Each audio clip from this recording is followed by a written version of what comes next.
Welcome to Alaska Weather, a production of Alaska Public Media and the National Weather Service, Alaska Region.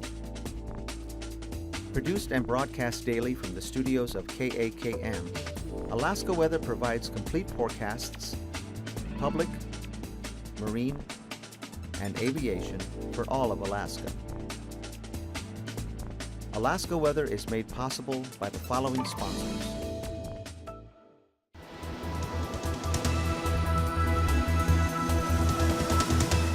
The National Weather Service.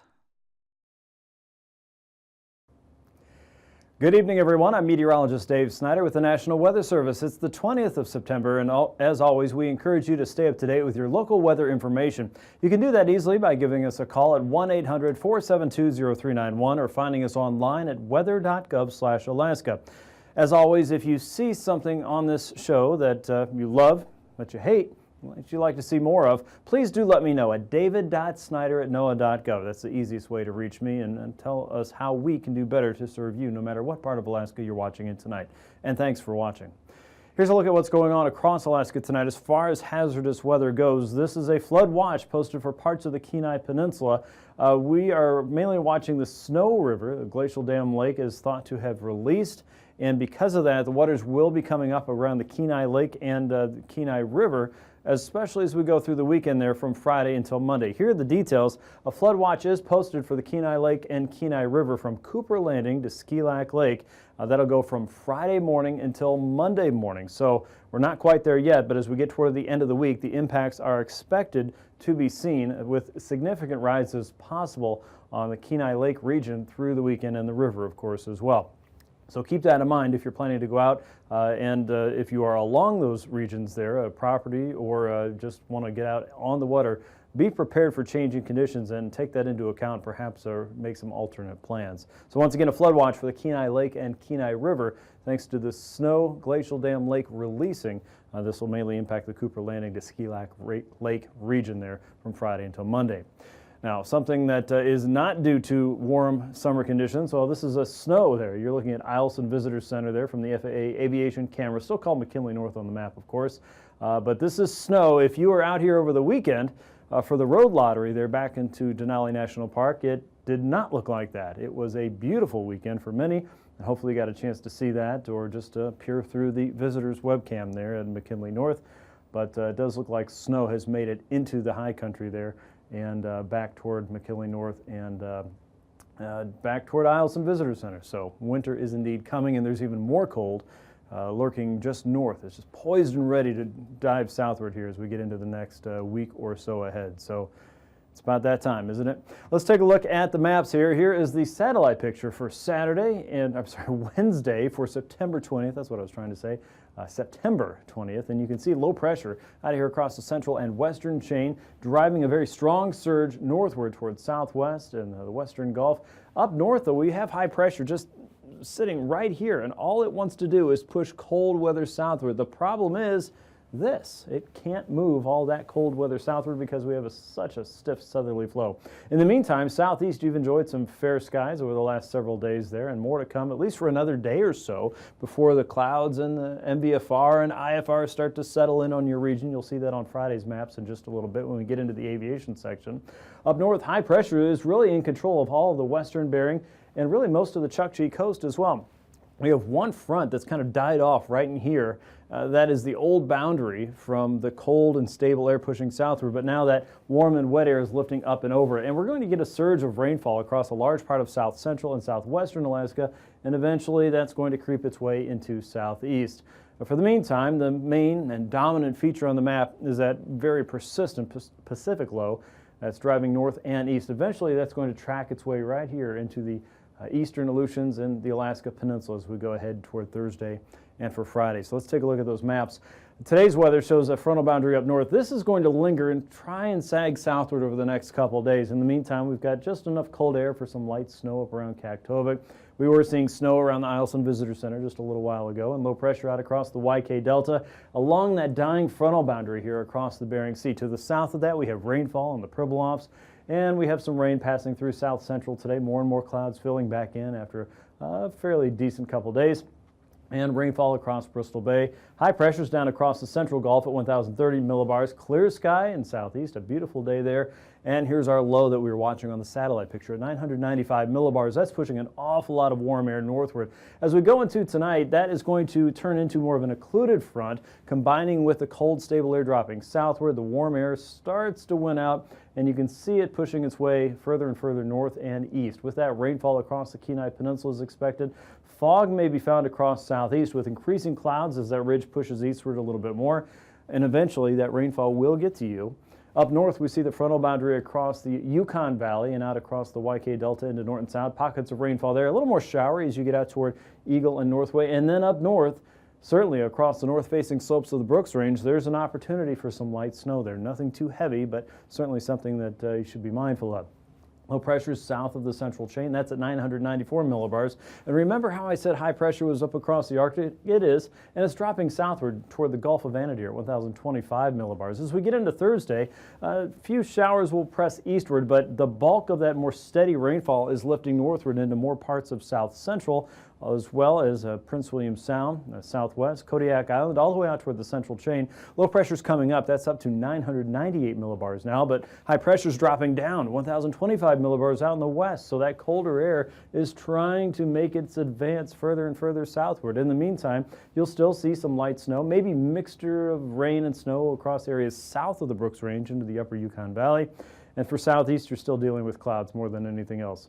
So that's good news there. Nothing much in the way of precipitation just yet. As we get into Friday, that front pushes northward, and the rain pushes eastward, and so do the clouds, and the cold air still held back for right now. Watch for areas of light snow across the Brooks Range, mainly in the north-facing slopes. South of that, it looks like we'll see a better chance for rain and snow to mix for the upper Yukon Valley, 40-mile country, perhaps a better chance for rainfall for you for now. But that steady southerly flow will keep most of southwestern Alaska under a very steady, regular flow of southerly wet air and warm air. So again, it looks like its precipitation type is mainly going to be rainfall for you. That could extend as far west as the Pribilofs and the central chain, where those northerly winds are going to start to kick in a little bit more, and you'll start to feel more of the effects of that colder north flow. Now, something that looks like we're kind of all waiting on is this entire weather system to shift eastward just a little bit more. Well, once that happens, what's going to happen? High pressure here up across the north slope, across the western Bering, all the way here toward the western end of the Aleutians. All of that is going to push eastward, and once that happens, that northerly flow starts to creep into more parts of central, western, and southwestern Alaska, and eventually southeast. But we're going to get into that colder flow. The door is cracked open just a little bit in the Arctic. And again, once that opens up, that cold air will continue dropping southward fairly quickly. Let's take a look at temperatures as we get into tomorrow morning. Are we into winter yet? Not so much. 20s and 30s up north across the north slope, near 30 around Barrow, Kaktovik 32. Nome, you're looking at 32 degrees. The upper Kuskokwim Delta back in the mid to upper 30s there. Southwest in the lower 40s around the Bristol Bay region. Kodiak Island, upper 40s there. Closer to 50, in fact, for the Alaska Peninsula out toward the central and western chain. For southeast, during morning tomorrow, we'll start out in the lower to mid 40s. Ketchikan and Annette closer to 46 degrees, 49 around Sitka. Prince William Sound could drop into the mid 30s there. The Copper River Basin could go below freezing. Some parts of eastern Anchorage this morning got to about 33. Now, those of you up north, you're saying, yeah, so what? Well, that's one of the first colder temperatures we've seen in the region. So, you know, if you're flying in and out of Anchorage, be prepared for slightly cooler, more fall-like weather, of course. Middle Tanana Valley, you're looking at temperatures back in the mid-30s. Up around Healy and, well, probably a large part of Denali, you're looking at temperatures below freezing there. And south central, closer to the upper 30s and lower 40s as warm and wet air is pouring in. That also means temperatures won't change in the south central region as we get into Thursday afternoon.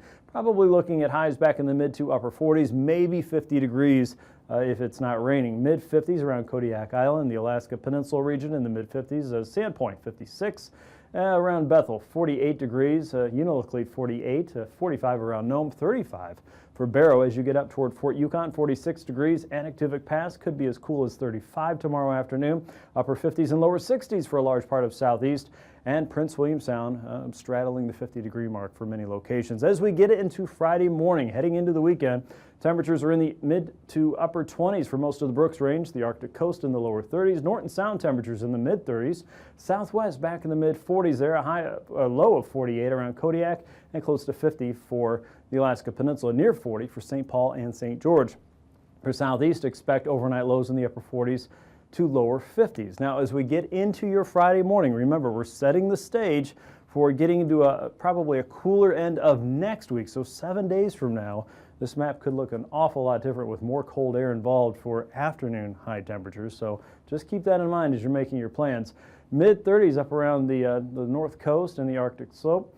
Looks like 36 around Barrow, 37 for Kaktovik. The YK Delta, probably still talking about mild conditions thanks to that southerly flow. Upper 40s and lower 50s there. South Central starting off Friday afternoon with lower to mid 50s and rainfall to come. 56 around Kodiak. Southeast, you're expecting highs back in the lower to mid 50s there, and mid to upper 50s across the upper Yukon Valley. All this and more always online at weather.gov/Anchorage. And now, aviation weather around Alaska. On to flying weather now. Thursday morning we'll have IFR across the south-facing slopes of the eastern and central Brooks Range, including Adigan and AKwx Pass. For many areas across southwest, you'll start off with VFR. Southeast looks to be just fine, as well as most of south central. But the incoming wave of weather across the North Pacific and into the southern Bering Sea will spread IFR from the Pribilofs into portions of the outer Bristol Bay region, as well as Kodiak Island and most of the central and eastern chain. By Thursday afternoon, you can see that spreading eastward. Southeast still looking pretty good. Most of the Copper River Basin should be fine. The lower and middle Yukon valleys, as well as part of the upper Kuskokwim, could sneak away with some VFR in the afternoon, but you can see it's filling into a large part of southwest and the western Alaska Range, while some improvements should be noted across the south-facing slopes of the Brooks Range. By Friday morning, IFR is back for most of the north slopes of the Brooks Range, as well as the central and eastern Beaufort Sea coast. Most of southeast now has filled into MVFR, at least, with some areas of IFR in the north. IFR covers up most of the Gulf of Alaska, as well as Kodiak Island, and a large portion of the eastern chain, as well as parts of the Kilbook Mountains there, and also chunks of the Alaska Range. By the afternoon, not a whole lot of change across south central. IFR is spreading into northern and central and even southern parts of southeast, with IFR continuing east of Point Barrow out toward Kaktovik, and widespread MVFR through most of Friday afternoon in the Bering Sea. Here's your specific pass conditions then. For your Thursday, AKwx Pass looking to start at IFR with MVFR in the afternoon, and similar conditions are expected around Adigan Pass as we go through your Thursday. Lake Clark on Merrill Pass should see IFR conditions developing by the afternoon, and again, some of that could linger as we go into Friday, as you just saw. Rainy Pass looks like a good start there with MVFR conditions by the afternoon on Thursday. Windy Pass also looking to see marginal conditions through a large part of your daytime tomorrow. Isabel Pass, marginal conditions through most of Thursday, and Mentasta Pass looking for VFR conditions to develop by the afternoon, but you could be back into it by Friday. Here's Tanita Pass looking at VFR conditions with a lean over toward MVFR by the afternoon. Portage Pass looks to go over to IFR conditions by the afternoon as well. And Chilkoot and White Pass, one more day. Thursday looks to be your day to fly if you're holding out. Friday does not. You'll look to see many more changes as you get toward the end of the week. Here's freezing levels, and we still have a bubble of warm air across a large part of the Gulf. You can see levels near southeast around 8,000 feet plus or minus there, but a pretty tight gradient across the south and west, as well as levels below 2,000 feet in the north. The surface freezing line right along the Chukchi coast through the Bering Strait, and levels range between 2,000 and 8,000 feet in the Bering, and anywhere from about 10,000 to 8,000 feet across some of the central and eastern chain. Icing potential is increasing. With a wave of weather coming off the Pacific, you'll notice a lot of moisture moving back in, but we still have levels that are pretty high up there. To get into that rich moisture content and reaching into the levels that are below freezing, you're going to have to go above 9,000 to about 10,000 feet. But there is potential for those to lower as you head further northward, and again, those levels could reach into the considerable moderate range in some places. The same goes for the Alaska Peninsula out toward the central and eastern chain. Anywhere above 10,000 feet right now as the air down to our south and west is still fairly warm. Here's a jet stream, high pressure sitting across the Gulf of Alaska. We have a very fast Pacific jet slicing across the North Pac right now, anywhere from 90 to 110 knots. A pronounced trough of low pressure across all of the west coast, and a pronounced area of high pressure across the central 2/3 of the lower 48. Some very fast moving winds there, and a trough of low pressure digging into the Bering Strait region. That's driving 9,000 foot winds in from the south and west. Wind speeds there from 10 to 30 across south central, even faster as you get out toward Sandpoint up to 50 knots there. High pressures in control of the Gulf with light winds coming in from the eastern Gulf at around 10 to 20 knots or so, and easterlies across the north slope, northeasterlies for most of the Bering Sea. At 3,000 feet, wind speeds are ranging from about 20 to 30 knots or so. Look for 20 to 30 from the north and the east, thanks to high pressure pushing in from the Beaufort Sea down across the Arctic coast. Low pressure sitting across southwest with stronger northeasterly winds, but most of that is out across the Bering Strait. And another wave of low pressure just south of the central chain. Those winds ranging around 20 to 25 with a northeasterly flow continuing out across the western Bering. So let's talk about turbulence then. That leads us to believe that we'll see some areas of chop across the central interior as well as parts of the middle Yukon Valley, generally below 4,000 feet. Also some of your islands around St. Lawrence Island, St. Matthew, and the Pribilofs, and a large part of southwest and the chain, again, all below 4,000 feet with the worst turbulence out across the western chain and Shemya and across the southern end of Kodiak Island. We'll be back with a look at your marines in just a few minutes.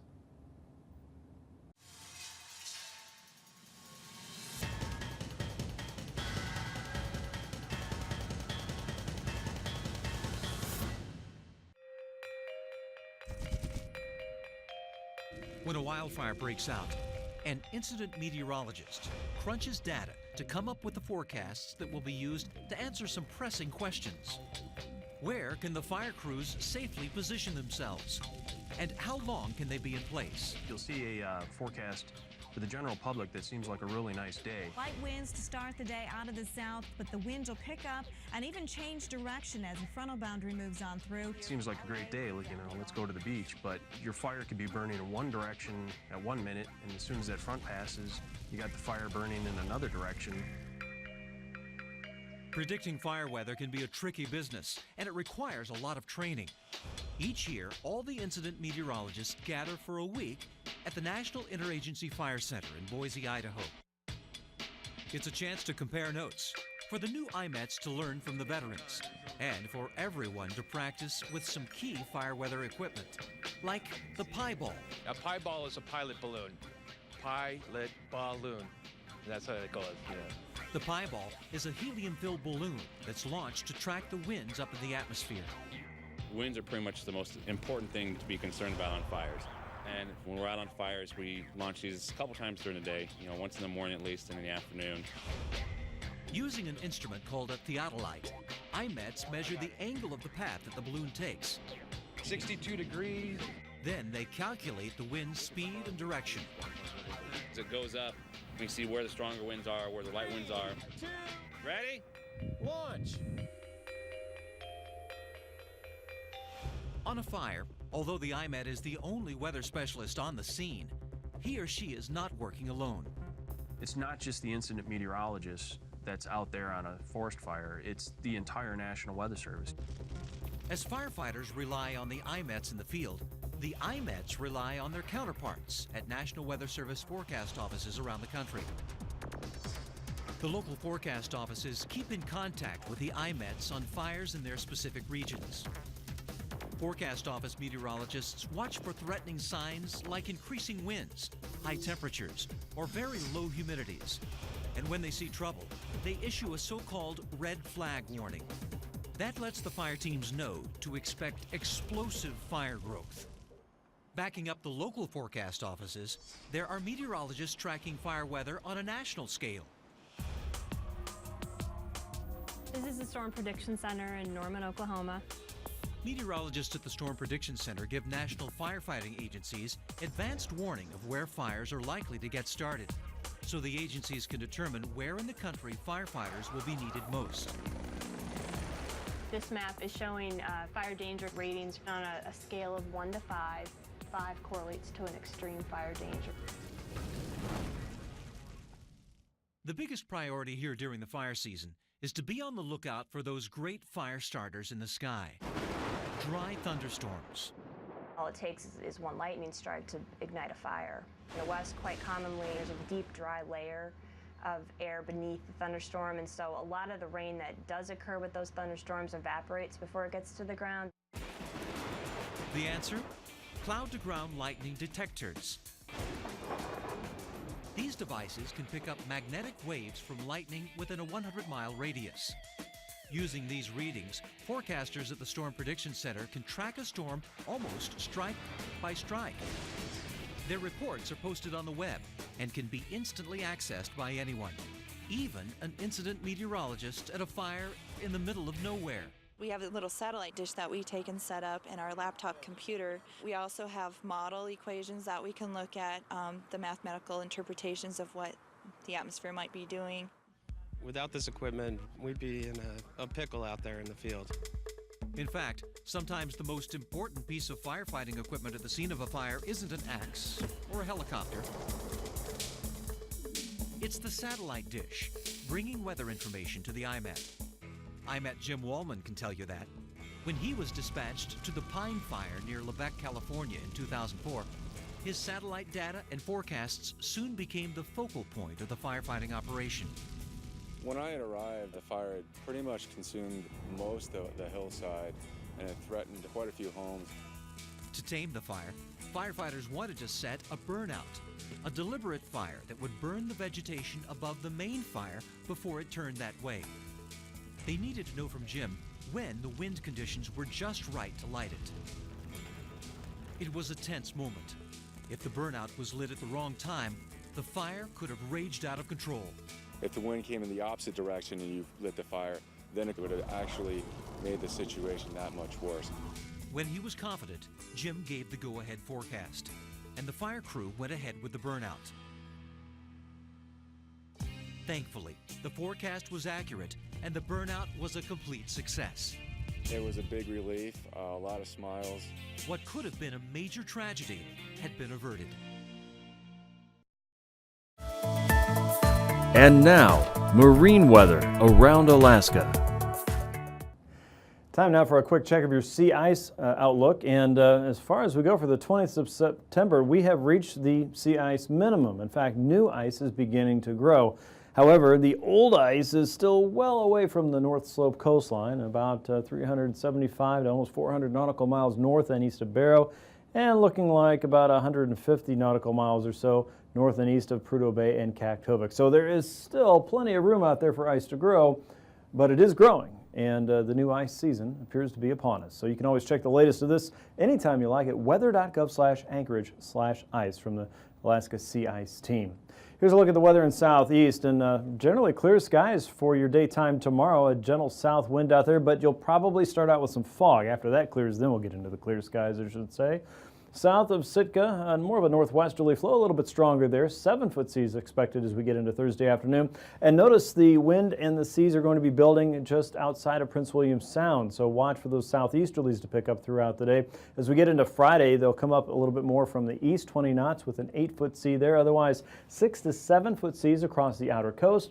On the inside, light winds still from Stevens Passage all the way down toward Clarence Strait, 10 to 15 knot winds there, and southerlies are picking up inside of Lynn Canal. Friday's going to look a little bit different with rain setting in and visibility and ceilings coming down, as well as the wind and waves coming up a little bit more.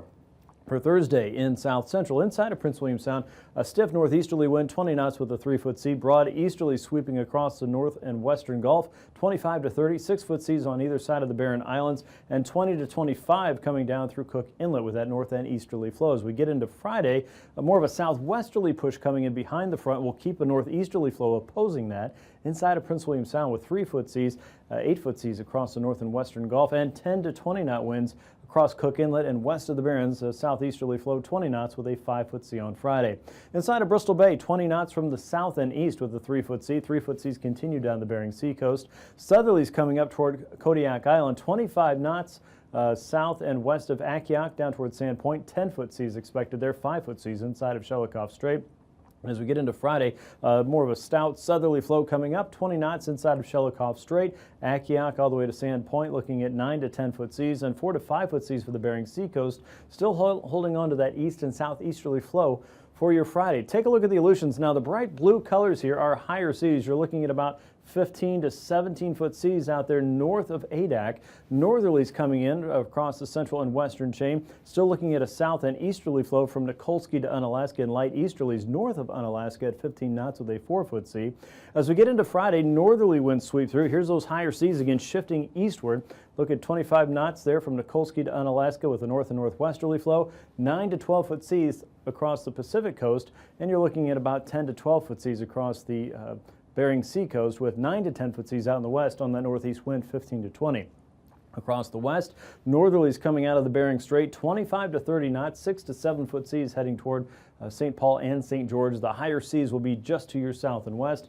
Northeasterlies around St. Matthew with a 30-knot wind and 8-foot seas north of Nunivak Island. For Friday, the seas and the winds diminish ever so slightly. The highest seas again around St. Paul and St. George. The even higher seas that we just saw just south of the Pribilofs. 9-foot seas there around the Pribs, 30-knot winds from the north with 25-knot winds coming out of St. Lawrence Island and north of Nunivak Island, 6 to 8 foot seas there. And for the north slope, easterlies across the Beaufort Sea coast, north and easterly winds for the Chukchi coast, 20 knots there with 4 to 5 foot seas on Thursday. For your Friday, about the same. Easterlies for the Beaufort Sea coast, 15 to 20 with 4 to 5 foot seas there, and 3 to 6 foot seas across the Chukchi. The highest winds around 25 knots.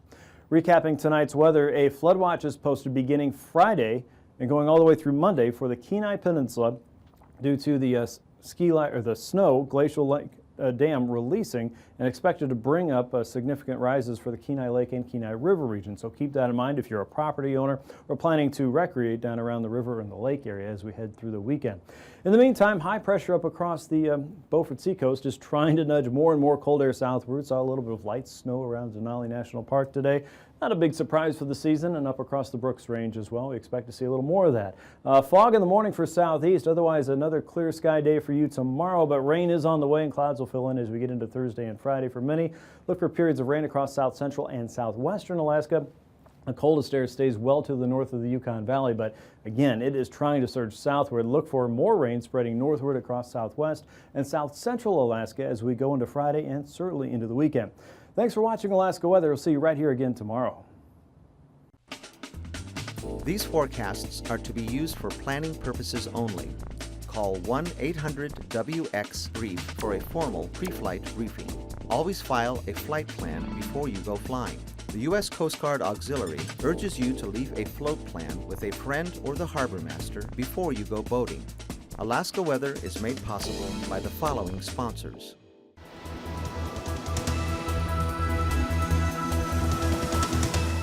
The National Weather Service.